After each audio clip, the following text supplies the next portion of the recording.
दोस्तों, हमारे YouTube channel विभाग बिहारी में एक बार पुनः आपका स्वागत है।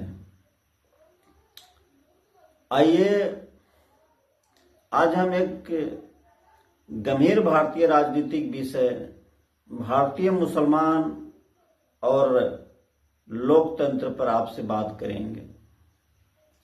दोस्तों, मैं अपने काफी समय पहले की एक घटना आपसे साझा करना चाह रहा हूं। बात तब की है जब हम लोग हाई स्कूल का विद्यार्थी हुआ करते थे और हाई स्कूल के एक बैच का सेंटर पड़ा हुआ था विक्रमगंज में।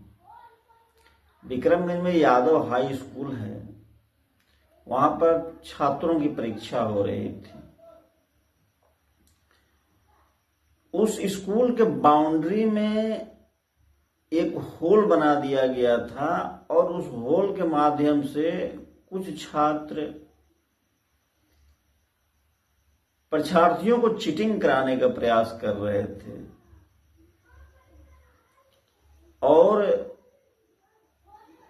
कुछ सुरक्षा गार्ड उनको वॉच कर रहे थे। इसी बीच क्या हुआ कि दो सुरक्षा गार्ड उस चीटर को पकड़ने के लिए उस होल के दोनों अगल बगल आकर खड़े हो गए और इस बात की इंतजार करने लगे कि वह लड़का कब चीट लेकर होल के माध्यम से अंदर घुसता है। तो जैसे ही वह लड़का चीट लेकर अंदर घुसा और अपना हाथ अंदर डाला, तब तक दोनों पुलिस वाले जो अगल बगल खड़े थे एक एक हाथ पकड़ लिए। जब उसका एक एक हाथ पकड़ लिए तो उसने अपने घुटनों को बाउंड्री की बाहरी दीवार पर अड़ा दिया और अपने साथियों को आवाज दिया कि यार पकड़ गया हूं। उसके साथी दौड़े और पीछे से आकर उसका दोनों पैर पकड़ लिए। अब साथियों, हुआ क्या कि पुलिस वाले बाउंड्री के अंदर से उसका दोनों हाथ खींच रहे थे और उसके साथी बाउंड्री के बाहर से उसका दोनों पैर खींच रहे थे। इस खींचा खींची में वह बेचारा गोल गोल घूम रहा था उसी बाउंड्री की होल में और न ये उसके साथी छोड़ने को तैयार थे, न पुलिस वाले छोड़ने को तैयार थे। इसी बीच एक घटना हुई कि एक लड़का जो है वहां अगल बगल बालू का ढेर था, उस बालू में से थोड़ा सा बालू उठाया अपने हाथ में, पुलिस वालों के आंख में झोंक दिया।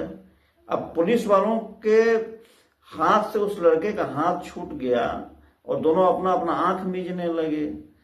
तब लड़कों ने खींचकर उसको बाहर किया और जैसे ही वह लड़का बाहर निकला, वहां से कुछ दूर जाकर नदी के तट पर देख रहा है तो यहां फट गया है शर्ट, यहां फट गया है, यहां घुटना छिल गया है, यहां चोट लग गया है।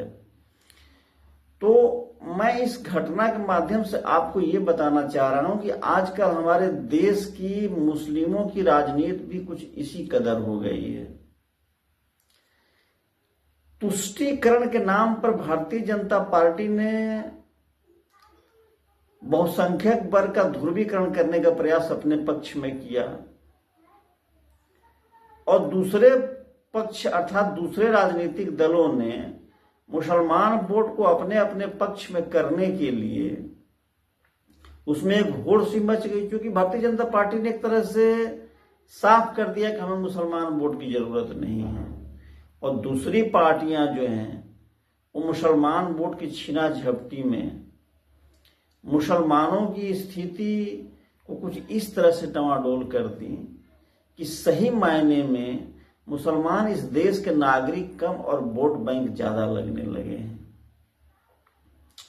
तो मेरा कहना यह है कि जब तक इस स्थिति को देश का एक एक मुस्लिम मतदाता नहीं समझेगा, तब तक वो बिल्कुल उसी स्टूडेंट की तरह उस होल की खींचतान में फंसा रहेगा जैसे कि वह छात्र फंस गया था।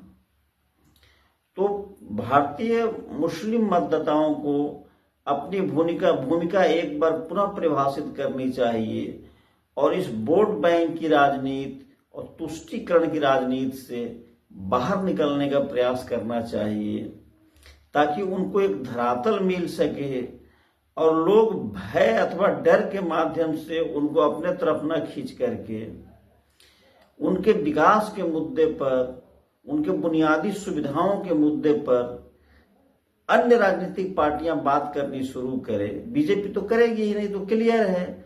दूसरी पार्टियां जो तुष्टीकरण के नाम पर भावनाओं का शोषण कर रही हैं, उससे उनको निकालने का वो जो हथियार है वो मुस्लिम भाइयों के पास ही है। वो कहते हैं ना, राहत इंदौरी साहब एक शेर कहते हैं कि ना हम सफर से निकलेगा, ना हम नशी से निकलेगा, हमारे पांव का कांटा हम ही से निकलेगा। तो निश्चित रूप से उस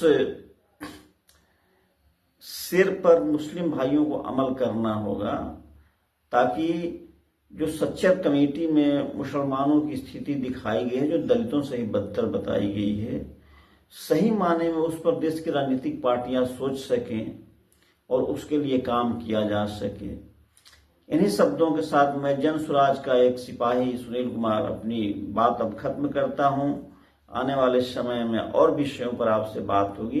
तब तक के लिए नमस्कार।